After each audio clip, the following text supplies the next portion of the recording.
গোলাপ ফুল মানে বাংলাদেশের 18 কোটি মানুষ। এই গোলাপ ফুল মানে বাংলাদেশ।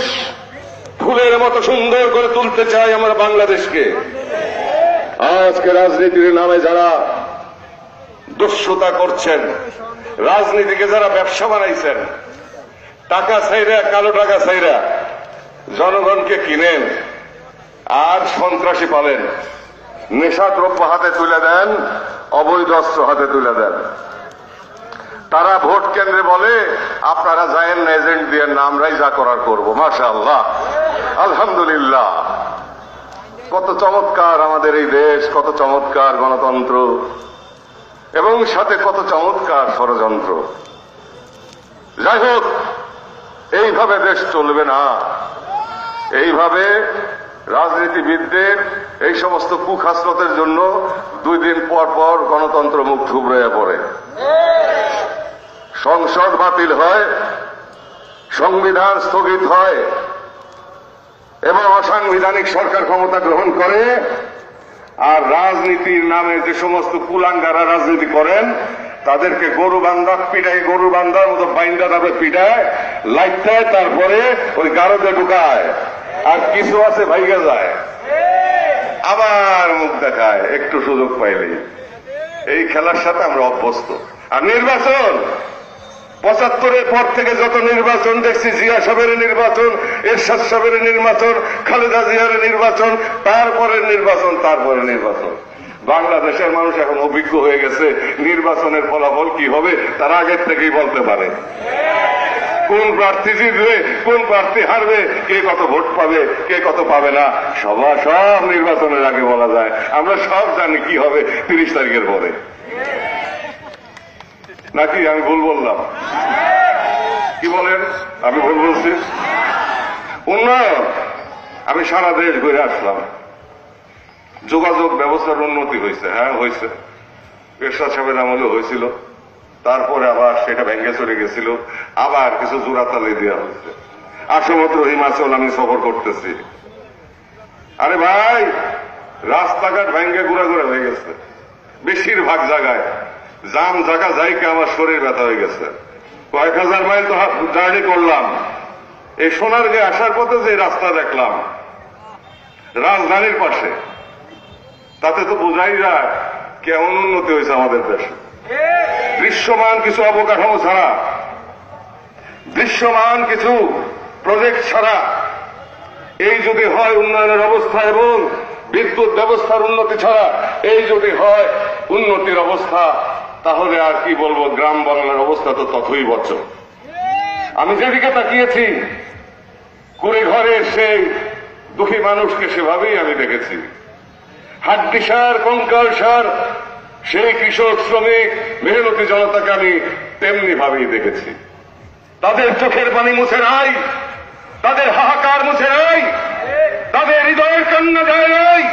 সংখ্যা বৃদ্ধি পাচ্ছে, তারা প্রবঞ্চিত হচ্ছে, জানি না সামনে কি হবে। আমাদের দেশের ভৌগোলিক অবস্থান এবং আঞ্চলিক, অর্থনৈতিক এবং সামরিক পরিস্থিতি সম্পর্কে আমরা সবাই অবগত আছি। পূর্ব দিক থেকে রোহিঙ্গাদের স্রোত, উত্তর দক্ষিণ দিক থেকে, আসাম থেকে বাঙালিদের স্রোত কোন রকম ঠেকিয়ে রাখা হয়েছে। কখন কি হবে তা আমরা জানি না। আমাদের এই দেশ সামরিক ভাবে অত্যন্ত গুরুত্বপূর্ণ, বৈশ্বিকভাবে বাংলাদেশ অত্যন্ত গুরুত্বপূর্ণ। সেই গুরুত্বের প্রেক্ষাপটে এখন শকুনের দলের চোখ পড়ছে বাংলাদেশের উপরে, আর পাকিস্তানিরা 71-এর শোধ নিতে চায়। এই সবকিছু মিলে যে খেলা, এই খেলার মধ্যে আমরা আছি 18 কোটি মানুষ নিয়ে। তার ভিতরে বেশিরভাগ গরিব। প্রবৃদ্ধি 7%। এই প্রবৃদ্ধি কেমনে হইল আমি ভাই জানি না। তবে হ্যাঁ, পেটে ভাতে আমরা ছিলাম, আছি, থাকবো। 98-এর বন্যায় আমরা মরি না ইনশাআল্লাহ। আল্লাহ আমাকে বাঁচাইছে। আমারও আল্লাহ বাঁচায়, আমারও সরকারের আল্লাহ নিজে, নাহলে বাংলার মানুষ বাঁচত না। বহু আগে বাংলার মানুষ মহিলা হয়ে যেত মধ্যপ্রাচ্যে সিরিয়া, লিবিয়ার মতো। যাই হোক, আশা আমরা ছেড়ে দেব না, আশায় বুক বেঁধেই আমরা থাকবো। 1 সাগর রক্তের বিনিময়ে বাংলাদেশ স্বাধীন হয়েছিল। এক বুক আশা নিয়ে চোখ ভরা সত্য নিয়ে এই বাংলাদেশ দেখার জন্য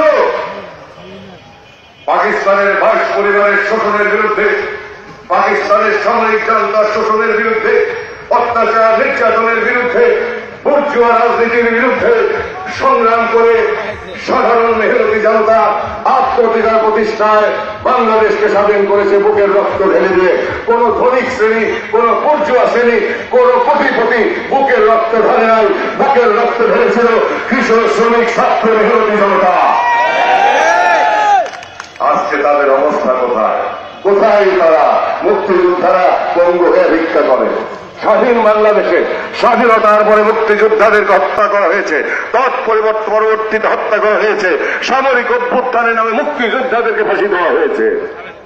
আমরা বারবার শুধু মুক্তিযোদ্ধার আক্রান্ত হব।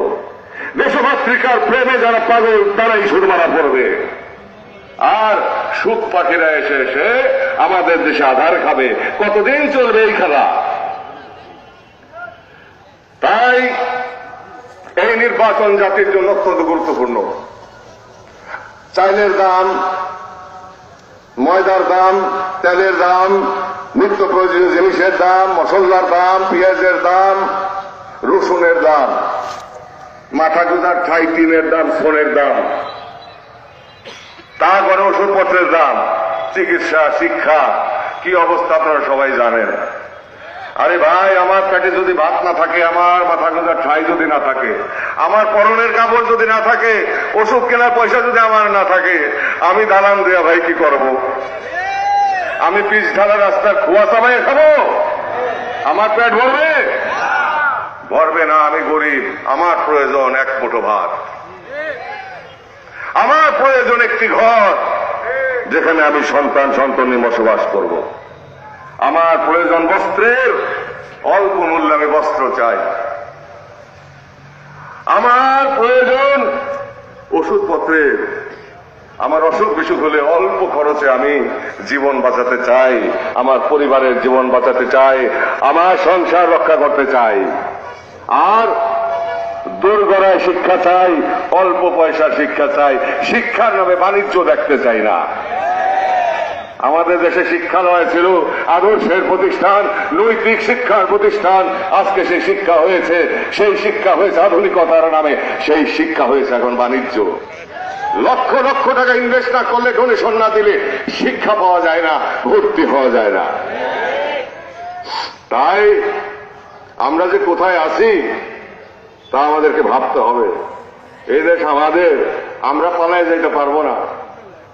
যারা মন্ত্রী হন, যারা এমপি হন, বিগত দিনে হইছেন, বর্তমানে হইতেছেন, ভবিষ্যতে হবেন, তারা সেই জমিদার শ্রেণী। আগে ছিল পারিবারিক জমিদার, পারিবারিক রাজা বাদশাহ। এখন 5 বছর পর পরে ভোট দিয়ে দিয়ে আমরা জমিদার বানাই, রাজা নির্বাচন করি। গণপ্রজাতন্ত্রী বাংলাদেশ, এখন এটা রাজাতন্ত্রী বাংলাদেশ হচ্ছে। আমরা রাজা বানাই, ভোট দিয়া বানাই, তারপরে ওনারা রাজত্ব করেন। প্রথমে নির্বাচিত হওয়ার আগে ওজন থাকে 1 মণ, নির্বাচিত হয়ে যাওয়ার পরে 4 বছর পরে ওজন হয় 10 মণ। ওনরা মনে করে ওনরা খাইলে আমাদের লক্ষ লোকের খাওয়া হয়ে গেল, ওনরা ভালো কাপড় পরলে আমাদের কাপড় পরা হয়ে গেল। যে তোদের পক্ষ থেকে আমি তো কাপড় পরতেছি, তোদের আবার এত ভালো কাপড় পরার দরকারটা কি? তোদের পক্ষ থেকে আমিই তো খাই, তোদের খাওয়া দরকার কি? তোরা কোন রকম জীবন বাঁচা। আর তোদের পক্ষ থেকে আমি তো 5 গাড়ি হাঁকাইতেছি বিয়ে, তোদের আবার গাড়ির দরকারটা কি? হাইটটা যা, খেত খামার দিয়ে হাট। এই হইতেছে আমাদের দেশের নেতা। এই নেতা দিয়ে নেতা বানাবেন। আগে নেতা বঙ্গবন্ধু নেতা ছিল।